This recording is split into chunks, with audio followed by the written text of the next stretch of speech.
Akademik Zərifə xanım Əliyeva qarşısına biraz öncə danışdığımız traxomaya geri dönmək istəyirəm. Qarşısına çox gözəl bir məqsəd qoymuşdu ki, Respublikada traxomanın kökünü kəsəcək. Bunun nə qədər çətin və məsuliyyətli bir iş olduğunu bilirdi, amma bu çətinliyin öhdəsindən çox gözəl şəkildə gəldi. Mən çox istəyərdim ki, bugün sadəcə oftalmoloji sahədə deyil, əgər tibb sahəsindən danışırıqsa, tibbin digər sahələrində də tibb ixtisasına yiyələnən hər bir kəs, hətta gələcəkdə həkim olma arzusunu yaşayan bütün insanlara səslənərək onu demək istəyirəm ki, o həvəsi özünüzdə formalaşdırın. Çünki bu elə bir fitri istedaddır ki, tibb elmini sevən insan fitri istedada malik bir insanlardır. Onlar seçilmiş fərdlərdir, onlar seçilmiş şəxslərdir. İncə ruhlu, incə qəlbli insanlardır. Məhz o insanların ona görə fəaliyyət dairəsi, çalışdıqları xəstəxana və ya institut olmamalıdır. O mərkəzlərdə qalmaqla, çalışmaqla kifayətlənməməlidirlər. Biz deyirik həmişə peşəkar həkim, mütəxəssis, uzman. Onun peşəkarlığı qarşılaşdığı xəstələr və xəstələrin müxtəlif xəstəlikləridir. Peşəkarlığı bununla toplayır. Çox xəstə gördükcə eyni xəstəlikdən əziyyət çəkən müxtəlif fərdləri görməklə peşəkarlıq qazanırlar. Məhz ona görə istəyərdim ki, bu istəyir elmi tədqiqatlar olsun, istəyir fəaliyyət dairəsini genişləndirmək üçün regionlara səfərlər davam etdirilsin. Bu çox vacibdir. Bugün regionlarda o qədər sırf regionlara, iqlimə görə, mühitinə görə fərqlilik göstərən xəstəliklər var ki, baxırsan nəzəriyyədə xəstəlik haqqında bir şey yazılıb, amma xəstənin digər xəstəlikləri də ona qoşularaq gözdə elə bir mənzərə, elə bir trofika formalaşdırır ki, biz özümüz belə baxanda deyirik, bu həqiqətənmi kataraktadır? Kataraktanın ağırlaşmış formasıdırsa, hansı dərəcədədir? Dərhal həkimlər ətraflı müayinələrə başlayır. Görəsən, yanaşı gedən hansı xəstəlik var ki, onu bu vəziyyətə, onu bu hala salıb. Adət-ənənə formasında biraz öncə dediyiniz kimi davam etdirilsə çox yaxşı olar. Çünki Zərifə xanım Əliyeva həqiqətən elə idi. Regionlara səfər eləyərdi. Bu çətinliyin öhdəsindən də çox uğurla gəlmişdi. Sizinlə tam razıyam. Hal-hazırda bugünkü gündə siz deyirsiniz regionlara səfərlər. Təkcə bizim mərkəzin 3 dənə ayrı-ayrı. Azərbaycan həm çox böyükdür, həm də çox da böyük deyil. Amma bunu nəzərə alsaq ki, Gəncədə, Şəkidə və Masalda bizim mərkəzin filialı və bütün regionlarda bunlar. Bizim özümüzün səyyar klinikamız var. Səyyar klinikamız var. Hətta dəmir yolu klinikamız var. Dəmir yolu hara ki gedə bilir, trenlərlə o gedilir. Yerlərdən təkcə müayinə deyil, cərrahi əməliyyatlar da aparılır. Eləsə də səyyar klinikamızın il ərzində ən azı 12-15 dəfə ayrı-ayrı regionlara, hansına ki o filiallarımız və biz özümüz siz deyən kimi periferiyalardan, lap periferiyalara gedib onları qulluq edirlər. Amma görün, necə qürur hissi ilə bunu vurğuluyursunuz. Bəs elə də olmalıdır. Mən də yenə onu vurğulamaq istəyirəm. Bu sadəcə oftalmoloji sahədə deyil. Bunu bir adət-ənənə formasına tibbin digər sahələrində də davam etdirsələr. Biz oftalmolog kimi bizim mərkəz başda yenə də deyirəm ki, Elmar müəllim olmaq şərtilə Azərbaycanın bütün nöqtələrini əhatə eləmişik. Doğrudan da qürur hissidir. Elə də ki var, Nizami doktorun sözünə qüvvət. Həqiqətən Zərifə Əliyeva Milli Oftalmologiya Mərkəzi hal-hazırda Azərbaycanda nümunəli bir mərkəzdir. Nümunəli. Və dediyi kimi 3 filialımız var. Masallıda, Şəkidə və Gəncədə. Yüksək səviyyədə hər şey təşkil olunub. Hər şey səliqəli, qaydasında. Mən özüm də orada olmuşam. Şəkidə hardasa bir il yarım qabaq və hər il mütəmadi olaraq, hər il yox, ildə bir neçə dəfə mütəmadi olaraq daim şəkildə orada konfranslar keçirilir. Tək bizdə Bakıda deyil, yəni bütün filiallarda konfranslar keçirilir və həmin konfranslarda Azərbaycanın bütün bölgələrindən həkimlər gəlir, iştirak edir, qulaq asır, inkişaf edir, qabağa gedir. Mən özüm də Şəkidə dediyim kimi bir il yarım bundan qabaq getmişik, çıxış etmişik, orada hətta xəstələrə də baxmışıq, hətta orada elə xəstələr var idi, məsələn 50 nəfərə baxdıq, 2 nəfər idi ki, həkim əməliyyat istəyirəm, gəlmişkən siz əməliyyat istəyirəm və dərhal mənə hər şərait yaradıldı ki, mən orada 2 nəfər uşağı əməliyyat edim. Yəni o qədər yüksək səviyyədə hər şey orada təşkil olunub. Nümunəli o barədə həm də siz dediyiniz kimi, yəni konfranslar hər ay demək olar, yəni ildə bir 5-6 dəfə ən azı bizdə keçirilir. Həm əsas Bakıda, mərkəzdə, həm də filiallarda.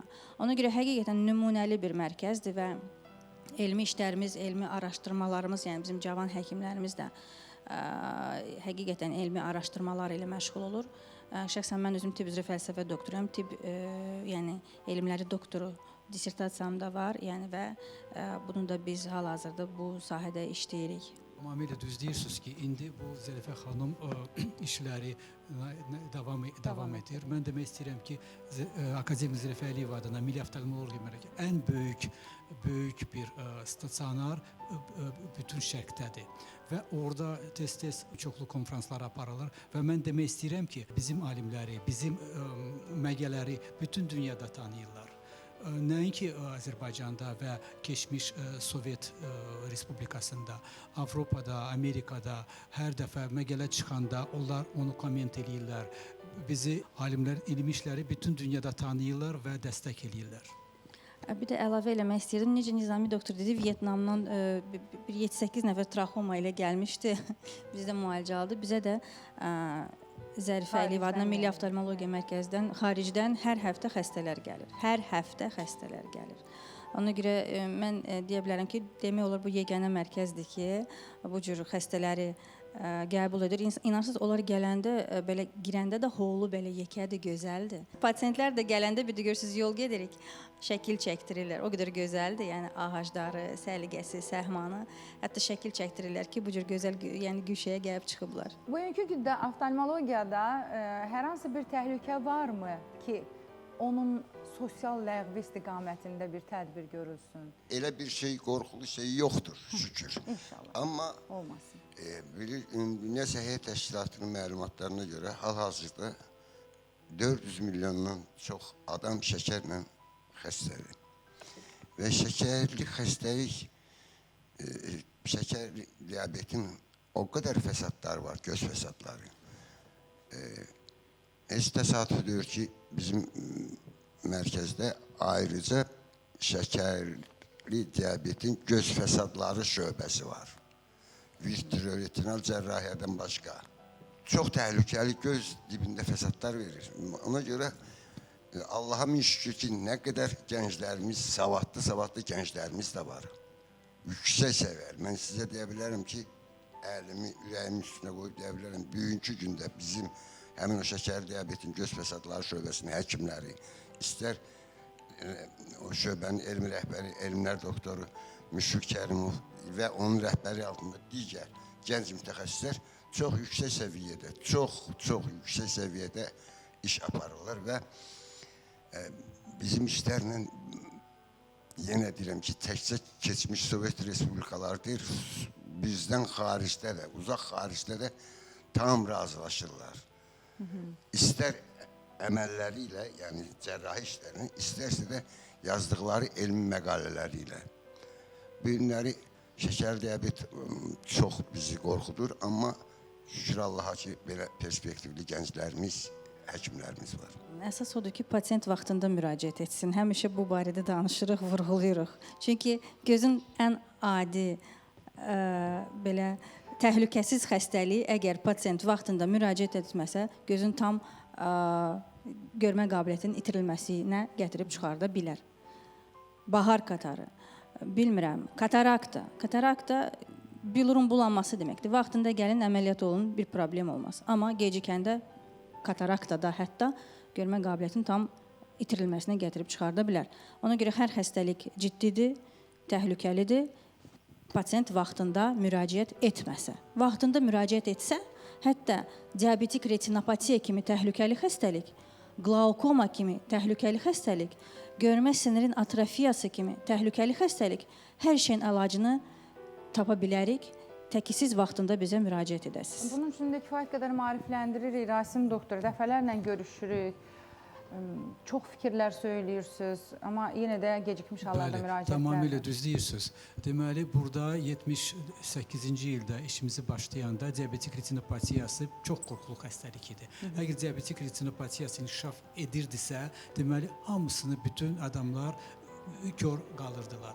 Mənim yadımdadır, gemoftalm olanda necə biz müalicə edirdik? Xüsusi bir cihaz qoyurduq gözün içinə, kali yod orada tökürdük və güya o qansızmanı azaldırdıq. Elə deyil, yenə olar. Amma indiki dövründə o Zərifə xanım apardığı işlərindən sonra biz başa düşdük ki, tamamilə diabetik retinopatiyası müalicəsi var. Vaxtında gələndə lazer koagulyasiyası, xüsusi dərmanların vasitəsilə və mən prosta məsləhət görərdim ki, əgər diabet varsa, şəkərli diabet varsa, heç olmasa adamlar heç vaxt hiss eləməyəcək. Burada dəyişiklik var, yoxdur. İldə bir dəfə göz həkimə müraciət eləsinlər. Onlar uzun müddət yaxşı görürük. Gəlirlər bizim yanımıza, görürük ki, çoxlu qansızmalar var, sərt ekstradlar var, amma görmə qabiliyyətini 100%-dir. Əgər həmin vaxtında biz bunun müalicəni eləsək, tamamilə lazer koagulyasiya eləsək, başqa müalicə eləsək, ömür boyu onların görmə qabiliyyəti pisləşməyəcək. Vaxtında gələndə hər şey mümkündür.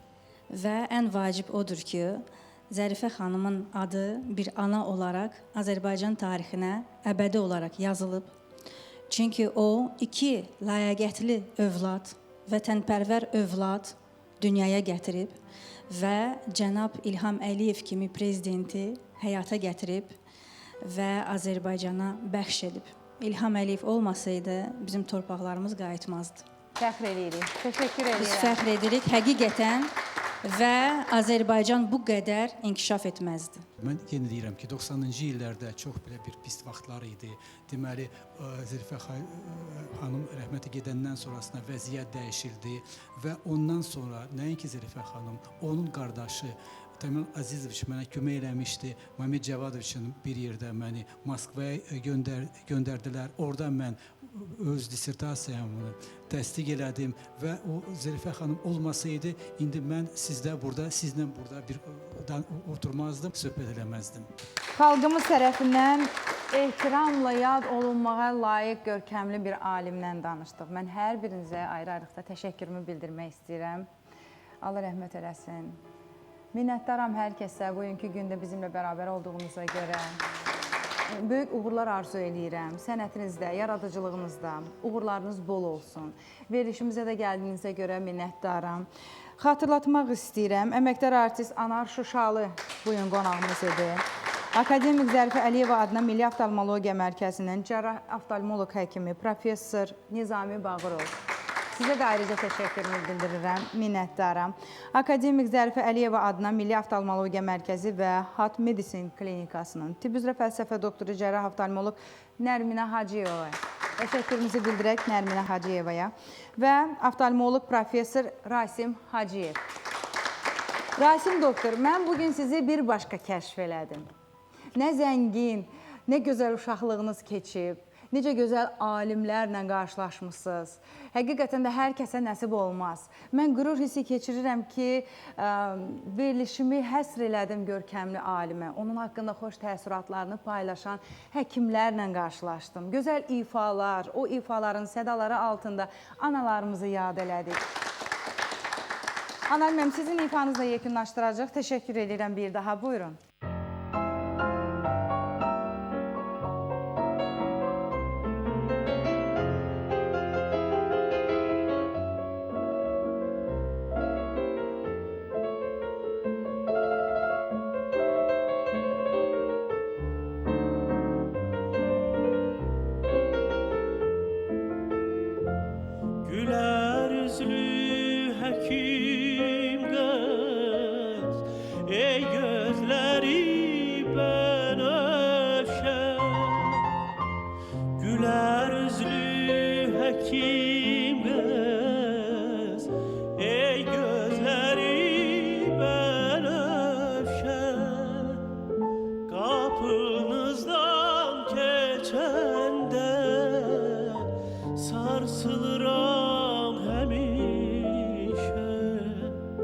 Kapınızdan geçen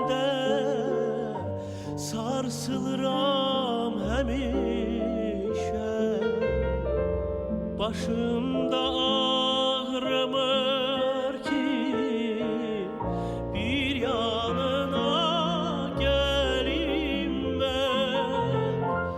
Başımda ağrımır ki bir yanına gelim ben.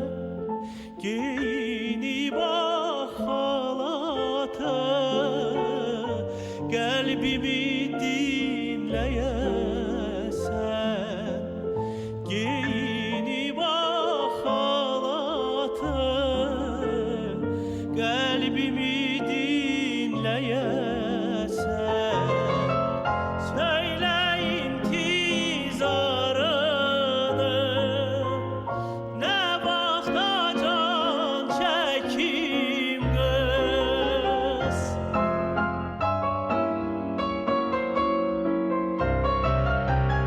Söyle intizarını, ne vakta can çekim kız. Okuyuram senin için bu nəğməni həkim qız. Oxuyuram sənin üçün bu nəğməni həkim qız.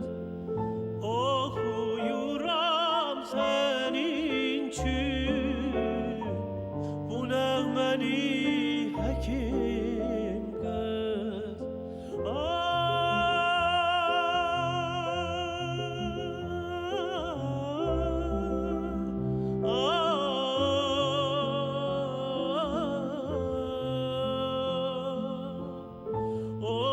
Oxuyuram sənin üçün bu nəğməni həkim qız.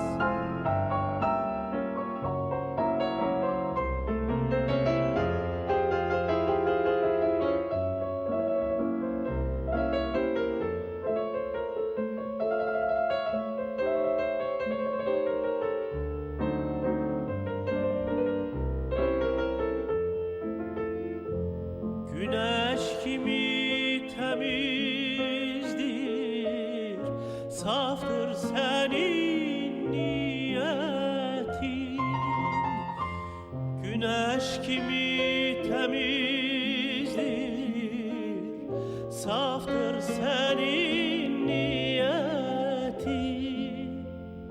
Ellere ömür verir, hayat verir senetin.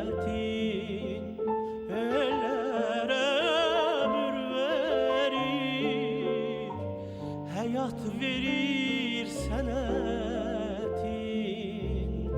Koy toxunsun sineme o şefkatli ellerin.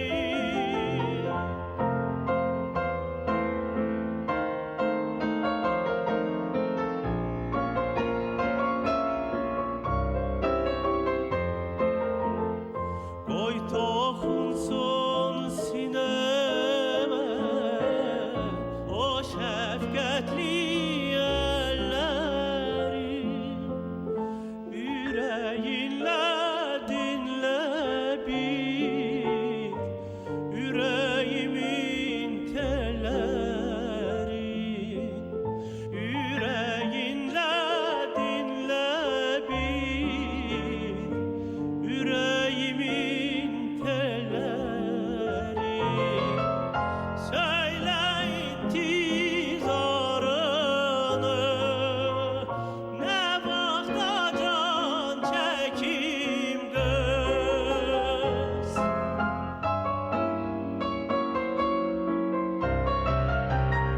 Söyle intizarını,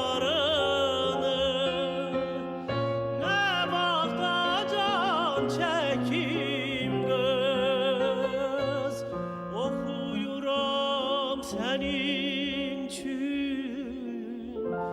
bu nəğməni həkim qız.